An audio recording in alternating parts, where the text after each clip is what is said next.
कभी कभार मुझे याद है पिछले सत्र में हमारी बहुत मजाक उड़ाई गई।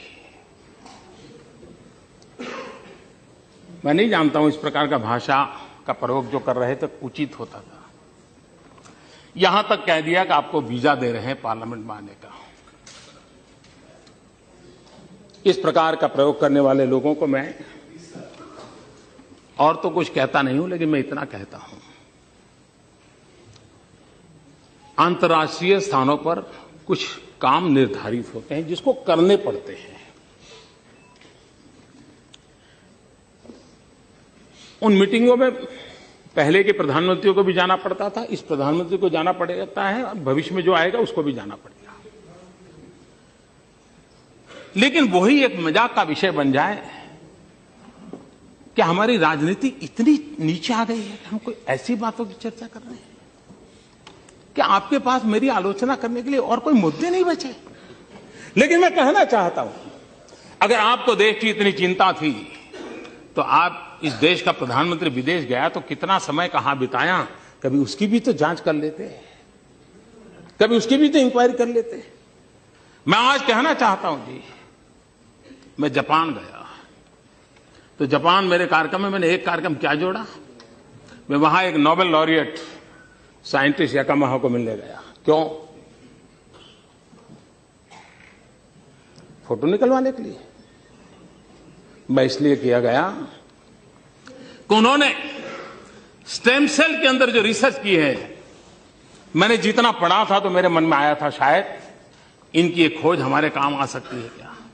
क्योंकि मैं जानता हूं मेरे देश के आदिवासी, उन आदिवासियों को परंपरागत रूप से सिकल सेल की भयंकर बीमारी से जूझना पड़ रहा है, और सिकल सेल की बीमारी कैंसर से भी भयंकर होती है। जिन्होंने सिकल सेल की बीमारी वालों के विषय में पूछा है तो पता चलेगा ये कितनी पीड़ादायक होती है और पीढ़ी दर पीढ़ी चलती है। अभी तक उसकी कोई दवाई नहीं मिली है। एक आशा लगी है कि स्टेम सेल के द्वारा सिकल सेल की बीमारी से मुक्ति हो जाए। हम गए तो वहां गए, उनसे चर्चा की, और बेंगलोर के हमारे साइंस इंस्टीट्यूट के साथ आज उस दिशा में हमारा काम हो रहा है कि स्टेम सेल्स के द्वारा हमारे युवा साइंटिस्ट कुछ खोज करें। मेरे आदिवासी भाइयों को पीढ़ी दर पीढ़ी जो परेशानियों से जिंदगी गुजारनी पड़ती है उससे वो बाहर आ रहे। हम ऑस्ट्रेलिया गए, G20 समिट में गए। हम कहां गए? मैं उस किसानों के साइंटिस्ट, एग्रीकल्चर साइंटिस्टों को मिलने गया, उनके लैब में गया जिन्होंने प्रति हेक्टर ज्यादा चना उगाने का और सबसे खराब धरती पर चना उगाने का सफल प्रयोग किया था, रिसर्च किया था। कहीं पढ़ा था मैंने, मेरे मन में पढ़ा था, मैं उनके पास गया। हमारे देश को पल्सिस में हम बहुत पीछे हैं। देश को पल्सिस की जरूरत है। गरीब आदमी को न्यूट्रिशन फूड के लिए प्रोटीन जरूरत है। हमारे देश के गरीब को प्रोटीन मिलता है दाल में से, पल्सिस में से मिलता है। अगर हम हमारा किसान अच्छी मात्रा में पल्सिस पैदा कर सकता है, अगर प्रति हेक्टर ज्यादा पल्सिस पैदा कर सकता है तो उसको भी अच्छी आय मिलेगी और हमारे गरीब का भी भला होगा।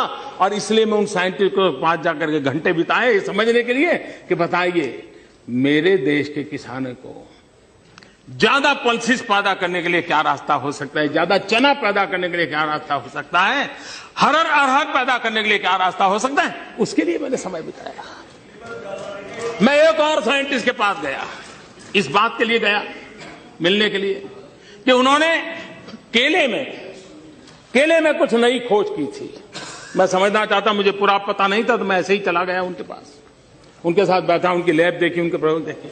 उन्होंने केले में न्यूट्रिशन वैल्यू बढ़ाने में बहुत सफलता पाई है, अधिक विटामिन को पाने की सफलता पाई है।